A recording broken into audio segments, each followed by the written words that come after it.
ঈদের আনন্দটা যে আসলে সবার জন্য সমান না সেইটা আমি বুঝতে পারছি এবার ঈদে। তো কি হয়েছিল ঈদের দিন সেইটা নিয়েই থাকছে আজকের ভিডিও। ঈদের দিন সকালবেলা ঘুম থেকে উঠে আমি গোসল করে রেডি হয়ে নিছি, তারপরে সরাসরি আমাদের বাসায় চলে গেছি, মানে আমার বাবার বাসায়। তো তারপরে মাঝখানে কিছু ভিডিও ক্লিপ নেওয়া হয় নাই, তো আমরা ঘুরতে যাওয়ার জন্য বের হই। আর সেদিন আমরা গেছিলাম ওয়ালটন খামার বাড়ি।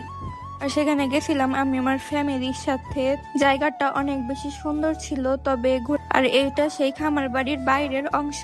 তারপর আমরা সবাই মিলে ভিতরে ঢুকে পড়লাম, আর ঢুকে আমরা দেখতেছিলাম প্রচুর মানুষ আসছিল। ঈদের দিন এত মানুষ আসছিল যে ভিতরে ভালো মতো হাঁটার মতো জায়গা ছিল না, সম্পূর্ণ জায়গাটা ফিল আপ হয়েছিল। আর আমি চারপাশে সবকিছু ঘুরে ঘুরে দেখতেছিলাম। আর একটু পরে আম্মু আমাকে ডাক দিছিল, আর ডাক দিয়ে কি জানি বললাম, আমার এত খেয়াল নেই। তো তারপর আম্মুর সাথে কথা বললাম।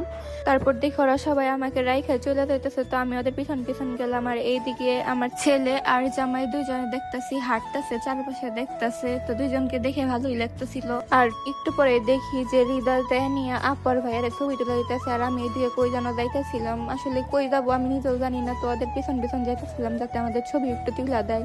তো তারপর আমি দাঁড়িয়ে রয়েছি আর চারপাশের মানুষ দেখতেছিলাম আর ভাবতেছি যে কোন দিকে এবার যাবো। তো তারপরে কিছুক্ষণ পরে সোজা হাঁটলাম, আর একটা দেখলাম পাহাড়ের মতো কিছু একটা। তো ওই জায়গায় আমরা উঠতে পারি নাই, তার আগে ওই জায়গাটা বন্ধ করে দিয়েছিল। তো আমি ওই জায়গায় ওর সাথে অনেক রাগ করছিলাম, কারণ ও আমাকে ঠিক মতো ছবি তুলে দিতেছিল না। তাই রাগ করে ভিড়ের মধ্যে মিলাই যাওয়ার চেষ্টা করতেছিলাম, তবে মিলাইতে পারি নাই। দেখি লাস্টে যা দেখি আমার পিছনেই। তো আর কি করব, পরে যত যাই হোক পরে ছবি তুলে দিছে রাগ ভাঙাইয়া। তারপর আমাকে ছবি তুলে দিচ্ছে, আর ছবি তুলে দেওয়ার পর আমার রাগটা একটু কমছে। তারপর ওর সাথে কথা বলছি। তার আগে এই যে এরকম ঘোরাঘুরি করছে একা একা, ভাবছিলাম যে এই জায়গার থেকে একা একা বের হয়ে যাবো, কিন্তু ও দেখি আমার পিছনেই আছে। পরে আর কি করব, ঘোরাঘুরি বাদ দিয়ে ওর কাছে চলে গেলাম।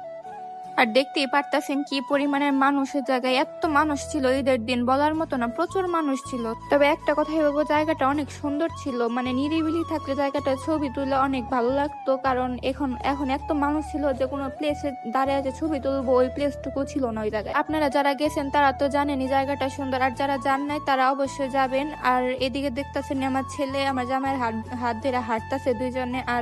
আর ওই দূরে আমি দাঁড়াইছিলাম, হয়তো ও কখন যে ভিডিও করছে আমি নিজেও জানি না। তো আমি আপু ভাইয়ের ছবি তুলে দিতেছিলাম, ওইটাও ভিডিও করছে, আর আম্মু পাশে দাঁড়ায় দেখতেছিল। আর তো এখন মেন কথায় আসি যে আসলে ঈদের দিন কি হয়েছিল। আমার অনেক শখের ফোন আমার হাজবেন্ড আমাকে গিফট করছিল 15 Pro Max। তো ঘুরতে যায় হাত থেকে পয়রা ফোনটার ডিসপ্লে একদম নষ্ট হয়ে গেছে। ফোনটাই ধরতে গেলে একদম নষ্ট হয়ে গেছিল, কোনো মতে শুধু হাত দিয়ে উঠে জোড়া দিয়ে রাখছিলাম। তো এর জন্যই মূলত আমার ঈদে ঘুরতে যাই ঈদটা আমার তো খারাপ কাটছে। তো যাই হোক, তো এই ফোনই ছিল আমার ঈদের আনন্দ নষ্ট হওয়ার কারণ। তো সবাই ভালো থাকবেন, নেক্সট ভিডিওতে আবার দেখা হবে।